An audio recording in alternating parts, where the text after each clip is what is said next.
Bueno, buenas tardes a todos, compañeros, profesor. Y bueno, para comenzar nuestra exposición sobre malentendidos culturales, vamos a empezar por ciertos conceptos que ya tenemos aquí planteados en la parte de las diapositivas, una introducción con su definición. Y tenemos aquí estos conceptos que son los que mayormente utilizamos relacionados directamente con la pragmática, los que usamos para el análisis de nuestros videos. Entonces tenemos en un primer puesto a María Escandel y todos esos conceptos básicos que ella nos propone. Tenemos por lo menos el de emisor, que es esa persona que elabora, esa persona que transmite, que crea un mensaje cargado de significado, que inicia un acto comunicativo. Luego tenemos a todos esos destinatarios, que son todas esas personas a las que va dirigida el mensaje, a las que va dirigida el acto comunicativo en este caso. Luego nos sigue la información pragmática, que es toda aquellos datos, aquello que se puede tener, que se puede usar al momento de la conversación. Esto implica el uso de deixis, esto implica omitir algunas palabras porque ya se sabe que lo tenemos, así también implica la cultura. Es decir, a qué tipo de significado yo me refiero cuando yo pronuncio una palabra, por lo menos la palabra banco o la palabra caja. Dependiendo del contexto y de lo que los demás interlocutores entiendan, cuenta la información pragmática, en este caso. Más adelante tenemos también algo muy importante y es el contexto. El contexto se puede dividir en general, que es literalmente todo lo que tenga que ver con el espacio físico temporal. Tenemos el contexto situacional, que es lo que tiene que ver directamente relacionado con lo que está pasando en el momento del acto del habla, sin importar la historia, sin importar el pasado de los interlocutores. Finalmente, tenemos el contextual, que ya es todo lo contrario, es lo que tiene que ver con la información que ya se conocen los interlocutores entre sí y que no hace falta decirla porque ya está como impregnada en la esencia de la conversación. Entonces, por la parte de Escandel, prácticamente tendríamos esto y un último elemento que es el más importante, el enunciado, que es el mensaje que el emisor produce.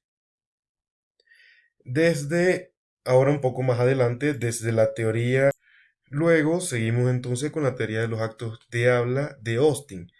Y a grandes rasgos, un acto del habla es cualquier evento o acción donde se utilice la lengua para producir enunciados en contextos conversacionales concretos.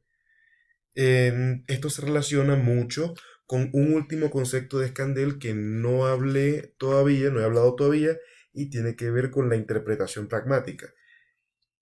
Está muy relacionado a lo que sería el acto ilocutivo de Austin. Entonces Austin nos propone tres actos del habla que sean de manera simultánea.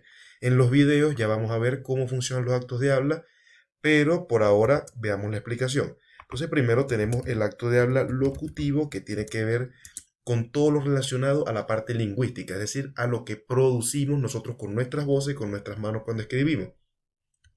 Luego entra el acto ilocutivo, que tiene que ver con las intenciones con las cuales nosotros producimos ese acto. Si queremos que los destinatarios o el destinatario tome cierta actitud, si queremos que haga ciertas acciones, o si queremos que nos crean, si queremos, bueno, lograr cualquier tipo de objetivo a través de la conversación.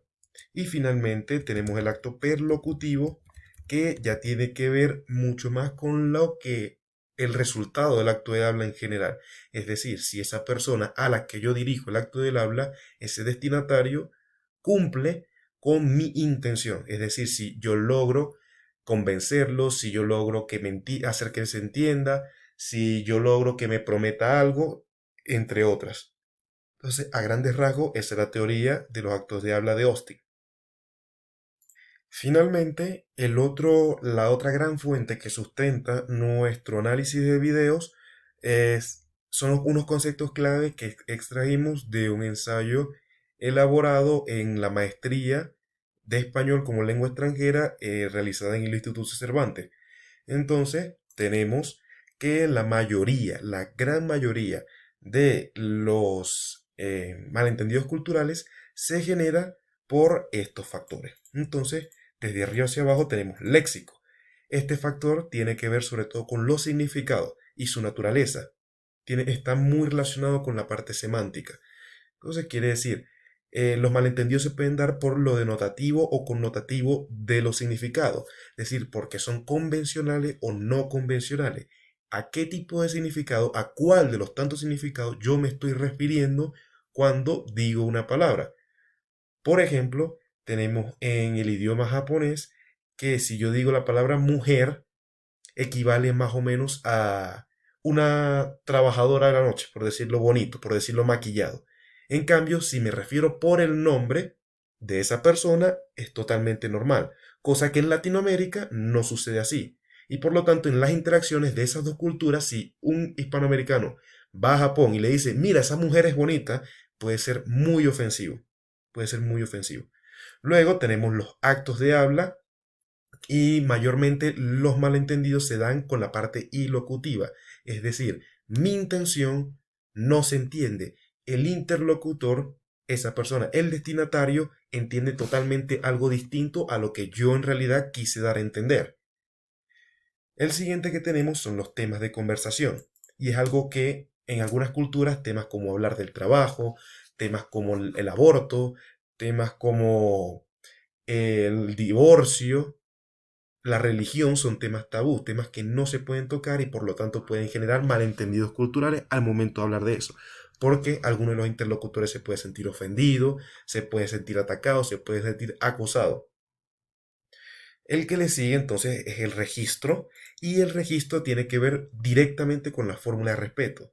Y poniéndolo simple, por cuestiones de tiempo, es usted, es vos, es tú, es chamo, es epa, es ey, es pelao, dependiendo de cómo me refiera yo a la persona y en qué entorno conversacional me encuentre, yo voy a cambiar mi registro. Entonces, dependiendo de la persona con la que esté hablando, yo voy a decir usted, señor, su merced, eh, parcero, lo que sea, tú, vos, dependiendo de la situación de respeto y de cortesía que involucre la acción, cómo yo debería hablar. Ya para finalizar, tenemos comunicación no verbal y es todo lo que tenga que ver con la parte kinestésica de la comunicación, todo lo que tenga que ver con movimiento, uso de gestos, uso del cuerpo, apretones de manos, reverencias, arrodillarse, tocar alguna parte del cuerpo, parpadear, todo lo que tenga que ver con la parte física. Finalmente tenemos los valores, que es uno de los malentendidos culturales más frecuentes pero más difíciles de entender, sobre todo porque está muy relacionado con la parte ética y la parte moral, la concepción del bien, qué es la vida, qué es la muerte, qué tiene que ver con cosas muy abstractas, como bueno, por lo menos la religión, los dioses, ¿ok? Son cosas muy abstractas y que cada cultura tiene sus valores. Recordemos que por cultura no nos referimos únicamente a las cosas internacionales. Dentro de un mismo país se encuentran varias culturas. Y con esto terminaríamos la parte de los conceptos, la parte que fundamenta nuestro análisis de video. Y bueno, ahora vamos a pasar a presentar lo que serían nuestros análisis con el corpus, que bueno, cada uno de los compañeros va a ir presentando uno de sus videos y lo va a dar su respectivo análisis.